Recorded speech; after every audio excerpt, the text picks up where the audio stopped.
started exit meetings a week or so ago, and got, I think,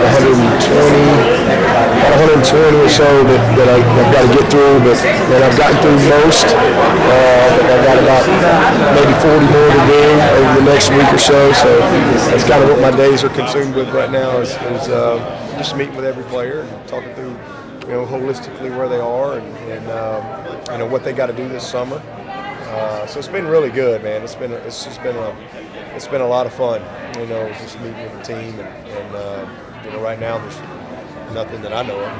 Piggybacking off of that, I think you're at 88 scholarships right now.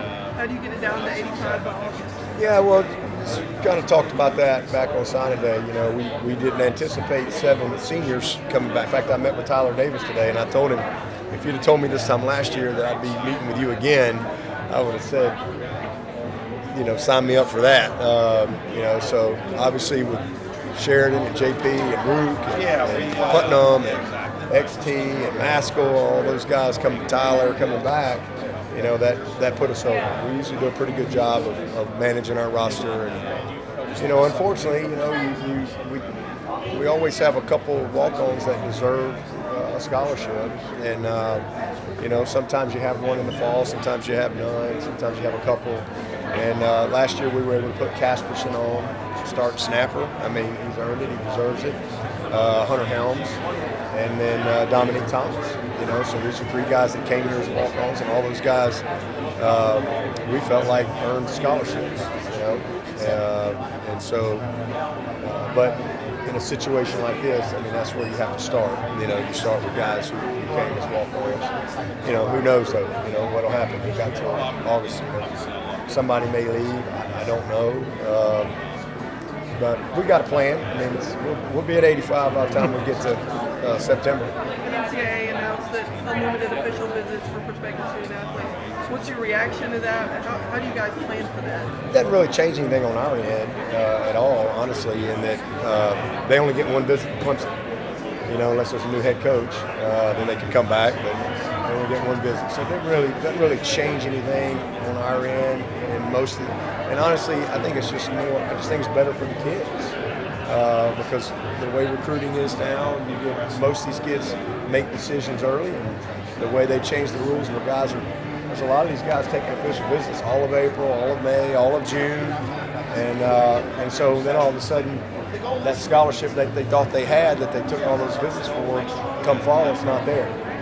And so now they've used all their visits. So I think it's a good move for the player, honestly. I think it's a common sense thing.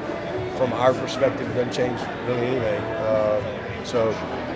Typically our classes are usually done by the time we get to, fall anyway. Outside of maybe a spot or 2, that's kind of historically the way it's always been for us. I don't really see that changing.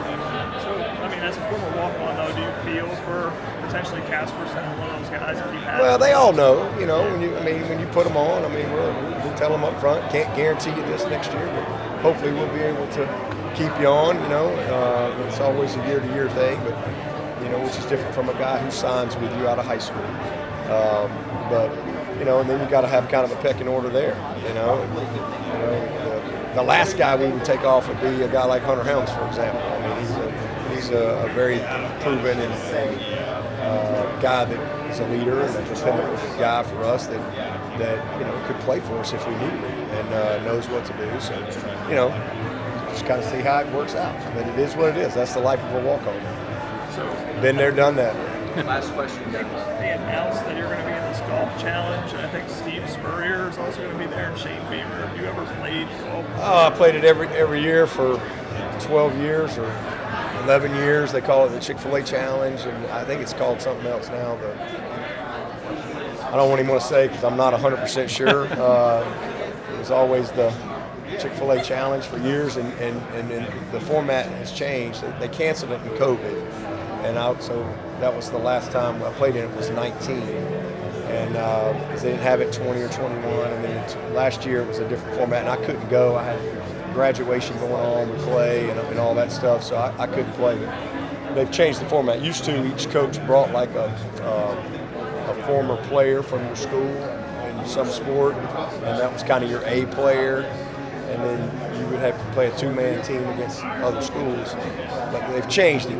I don't really know the way it is. I know I'll be paired up with another coach or a legend coach or something, and they handicap it. It's like a two-man scramble. So I haven't done it in a few years, but I've been there for many times. So always look forward to that. How do you describe your game? Terrible, non-existent. I've literally played one time since July, literally. And so, but it's that time of year where I'll start kind of getting going. Once I can get the meetings behind me, I'll start playing a little bit, and hopefully get a couple rounds in before I go down there, so I don't totally embarrass myself. But it's fun, it's a scramble. And, for me, I just hope I make a few putts. I'll athlete it. I'll figure it out. Is there a coach you want to be paired up with? I don't even know who's all in it, so I have no idea. Like I said, I wasn't there last year, which was the first time they went to this new format, so I don't even really know how it works, honestly. So I don't know who all's coming, or they'll put me with a good golfer though, because I'm a definite high handicapper, but I'm capable of making some plays. So.